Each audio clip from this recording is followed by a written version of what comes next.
है जो प्रमाण है इसके ऊपर आप जरूर बोलिएगा। त्रिशूल का क्या किसी मस्जिद के या फिर इस्लाम से कोई लेना देना है? स्वास्तिक का, ज्ञानवापी का, हिंदू कलाकृतियों का क्या इस्लाम से कोई लेना देना है? मैं सवाल पूछ रहा हूं आपसे। अमीश भाई, अभी अदालत की सुनवाई पूरी नहीं हुई और योगी महाराज ने अपना फैसला सुना दिया। कहा कि ऐतिहासिक गलती है, वो ऐतिहासिक गलती है जिससे 500 वर्ष से हिंदू मुसलमान भाईचारा चलता है। आप त्रिशूल की बात करते हैं। अरे भाई, हिंदू धर्म की आस्था से देखो तो आपको हर तरफ शंकर भगवान दिखेंगे। हिंदू भाइयों की आस्था है कि इस देश का कंकर कंकर शंकर है, और यही कंकर कंकर अर्थात शंकर शंकर मिलकर मस्जिद भी बनाते हैं, मंदिर भी बनाते हैं, गुरुद्वारा भी बनाते हैं, चर्च भी बनाते हैं, बौद्ध स्तूपा भी बनाते हैं। तो शंकर भगवान तो हिंदू धर्म के प्रति हर जगह है, उनकी प्रतीक हर जगह दिखती है। आपको यहाँ पे कौन सी आपत्ति बनती है इसमें? अरे भाई, अगर ये मस्जिद है वहां पे तो ये 500 साल से भाईचारे का भी प्रतीक है। जब शिव भगवान शिव की तरफ से इस पे आशीर्वाद है कि मस्जिद रहे, आपको कौन सी आपत्ति? और बात सुनिए, कलाकृति की आप बात करते हैं। ये देश कलाकारों का, कलाकृतियों का आदर करता है, कला प्रेमियों का देश है। मुगल शासक इतने कला प्रेमी थे कि उन्होंने तानसेन, एक ब्राह्मण को अपने अपने अपने दरबार में सबसे ऊंचा रुतबा दिया। तो मुगल शासक जो थे उन्होंने वहां कला आकृतियां इसलिए रखी। तो मतलब आप कह रहे हैं कि स्वास्तिक के चिन्ह, त्रिशूल आम मस्जिदों में मिल जाते हैं? स्वास्तिक के चिन्ह और त्रिशूल आम मस्जिदों में मिल जाते हैं, तो आप एक त्रिशूल की बात क्या करते हैं? आप अपने दिल से आस्था की बात कीजिए। क्या कंकर कंकर मिलके सब कुछ नहीं बनाते इस देश में? मंदिर नहीं बनाते, मस्जिद नहीं बनाते, गुरुद्वारा नहीं बनाते? पूछता हूं मैं विष्णु शंकर जैन जी से, बोलिए विष्णु जी। नहीं, अभी विष्णु शंकर जैन बोलेंगे, पहले रिजवान अहमद बोले, वो भी पेशे से वकील है। और रिजवान अहमद, सारी चीजें एक तरफ, क्या भाईचारा और बड़ा दिल दिखाने की जो बात है वो सिर्फ रस्म अदायगी है? Nothing like that is happening. जी शुक्रिया। जैन वंदे मातरम। पहले मैं अपने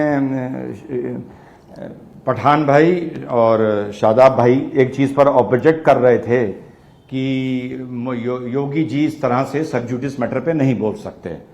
मैं आपको बताऊं, वो बिल्कुल बोल सकते हैं। आर्टिकल 51A(e) ब्रदरहुड को एंडेवर कराता है कि आप ब्रदरहुड से इस कंट्री में रखें। जी जी। और अगर वो हमारे भाई याद करें, जब राम मंदिर का मैटर सब जुडिस था तो ऑनरेबल सुप्रीम कोर्ट ने सब जुडिस होते हुए कहा था कि इसको आउट ऑफ कोर्ट सेटल कर लो। आप लोगों को याद होगा, तो ऑनरेबल सुप्रीम कोर्ट कह रहा था कि तुम लोग इसे बाहर सेटल कर लो, और सुप्रीम कोर्ट ने अपने एग्जीक्यूशन को, अपने ट्रायल को डिले तक करा था इस चीज के लिए। तो ऐसा नहीं है कि मैटर अगर सब जुडिस है तो उस पर हम आउट ऑफ कोर्ट बात कर ही नहीं सकते, बिकॉज ये जो भी है ये क्रिमिनल मैटर नहीं है। ये जो भी है ये आस्था का मैटर है, और अगर आस्था का नहीं है तो ये सिविल मैटर है। ठीक, पहली चीज करी जा सकती है बात। लेकिन इतना मैं जरूर कहूंगा कि अगर सेटलमेंट होना होता तो राम मंदिर का पहले हो गया होता। 2500 साल, 4-5 दशक उसकी लड़ाई चली है, इतने दंगे हुए हैं, बवाल हुए हैं, लोग मरे हैं, घर उजड़े हैं, उसका सेटलमेंट नहीं हो पाया। तो मुझे ये नहीं लगता कि किसी भी ये खानापूसी है या पॉलिटिकली करेक्ट स्टेटमेंट है मुख्यमंत्री का आपसी भाईचारे के लिए।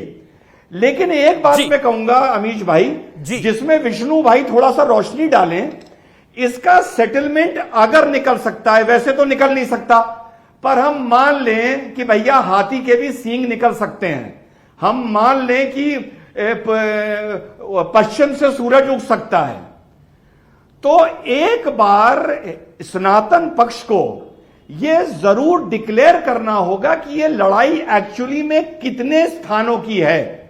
यह लड़ाई 1 स्थान की है, 3 की है, 40 की है, 50 की है, 4000 की है। मैं कोई प्रश्न नहीं उठा रहा हूं कि इतनों की क्यों है। जब एक बार यह चीज क्लियर हो जाएगी कि लड़ाई 3 की है, 30 की है, 300 की है, 30,000 की है, उसके बाद कोशिश की जा सकती है कोई रास्ता निकालने की। लेकिन हिंदू की आस्था इतनी आहत है, इतनी जगहों पर अब कुतुब मीनार के बाहर एक मस्जिद है, उस मस्जिद में लिखा है कि 26 मंदिर तोड़े गए। ये मस्जिद पे लिखा है कुतुब मीनार के बाहर 27। तो उसका मुद्दा भी है, दक्षिण भारत के भी मुद्दे हैं, मथुरा भी है, टीले वाली मस्जिद भी है। तो ये इतना जरूर हम लोग को देखना पड़ेगा कि ये टोटल मुद्दे हैं कितने। ठीक है, यू मेड यू तब पॉइंट। तो आपने कोई आपने रास्ता लगभग निकल 2 मिनट सकता बोला, है। आपने लगभग 2-2.5 मिनट बोला। You made you point. मैं क्विकली वारिस पठान से एक रिएक्शन लेता हूं। वारिस पठान, आप जब बोलते हैं कि योगी आदित्यनाथ ने गलत बोल दिया, ऐसा नहीं बोलना चाहिए था, लेकिन प्रमाण जो है, नंदी उसी तरफ देखता है जहां पे पवित्र शिवलिंग होता है। वो प्रमाण अपने आप में बहुत सी बातें कहते हैं।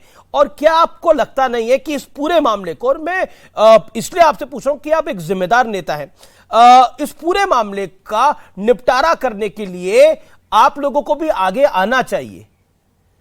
सिर्फ वोट बैंक की पॉलिटिक्स से खेल नहीं बढ़ेगा। देखिए अमीश भाई, नहीं अमीश भाई, वोट बैंक की कोई पॉलिटिक्स नहीं है इसमें। मैं सबकी बात सुन रहा था, इसमें निपटारा हो चुका था एक मर्तबा। मैं आपको बताता हूं, just before the beginning of Hindu holy month of Shravan, Muslim community ने अनाउंस किया था gift for Shri Kashi Vishwanath temple trust in the form of piece of land measuring 1700 square feet adjacent to Gyanvapi mosque for development of Kashi Gyan Vishwanath Dham corridor. हो चुका था agreement. Agreement के बाद पलटी मार देंगे तो हम क्या करेंगे? अब योगी आदित्यनाथ ने कहा कि हिस्ट्री रिपीट।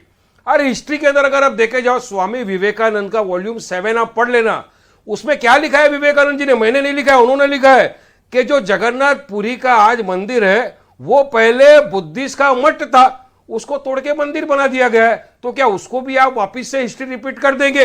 ये सारी झंझट ना हो, झमेले ना हो, इसलिए प्लेसेस ऑफ वर्शिप एक्ट 1991 आया था, ताकि आप नेचर कैरेक्टर किसी वर्शिप प्लेस का चेंज नहीं कर सकते। इसलिए सर संचालक मोहन भागवत ने भी कहा अयोध्या का हो गया, अभी हम काशी विश्वनाथ को नहीं मांगेंगे, हम आगे नहीं बढ़ेंगे।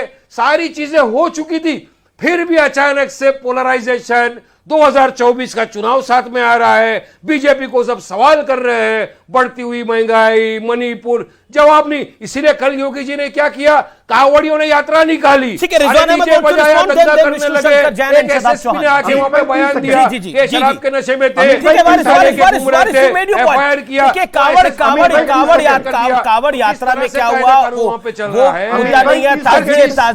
ताजिए पे क्या हुआ वो मुद्दा नहीं है, अभी मुद्दा ही है। Okay, let Rizwan respond. Amish भाई 30 सेकंड जी। वारिस भाई देश को गलत जानकारी दे रहे हैं। सावन के महीने के टाइम जब 1700 स्क्वायर फीट मुस्लिम पक्ष ने काशी कॉरिडोर के लिए जमीन दी थी, तो उसके बदले में सर्किल रेट के हिसाब से काशी कॉरिडोर ने 1100 स्क्वायर फीट जमीन मुस्लिम पक्ष को भी दी थी। वारिस भाई पूरी बात बताया करो, आधी बात नहीं। क्यों? देखिए अनाउंसमेंट हो चुका था, एग्रीमेंट हो चुका था, तो क्यों दिया था? क्यों हुआ था ये एग्रीमेंट? एग्रीमेंट इसलिए हुआ था कि आप यहां क्लेम करेंगे, एग्रीमेंट इसीलिए हुआ था कि आप इस पे क्लेम नहीं करेंगे। विष्णु शंकर नहीं, उसका नहीं, उस एग्रीमेंट का लेना देना मध्य मस्जिद से नहीं था, उसका काशी कॉरिडोर से लेना देना था। ये आपसे एक्सपेक्टेड नहीं था, मंदिर से ऐसा नहीं था, कोई उसका लेना एग्रीमेंट नहीं देना। हुआ था कि गलत बोल मंदिर रहे के हैं, ऊपर बात नहीं होगी। अच्छा ठीक है, ओके विष्णु शंकर जैन गलत बोल रहे हैं आप, गलत बोल रहे हैं। ठीक है, एक लेट विष्णु शंकर जैन कम इन। विष्णु शंकर जैन 30 सेकंड्स। देखिए मैं सिंपल सी बात कहना चाहता हूं, वारिस भाई ने यहाँ पे प्लेसेस ऑफ वर्शिप एक्ट की बात कही। प्लेसेस ऑफ वर्शिप एक्ट के लिए मेरे उनके पास 2 जवाब है। पहली बात, प्लेसेस ऑफ वर्शिप एक्ट धार्मिक स्वरूप तय करने से नहीं रोकता।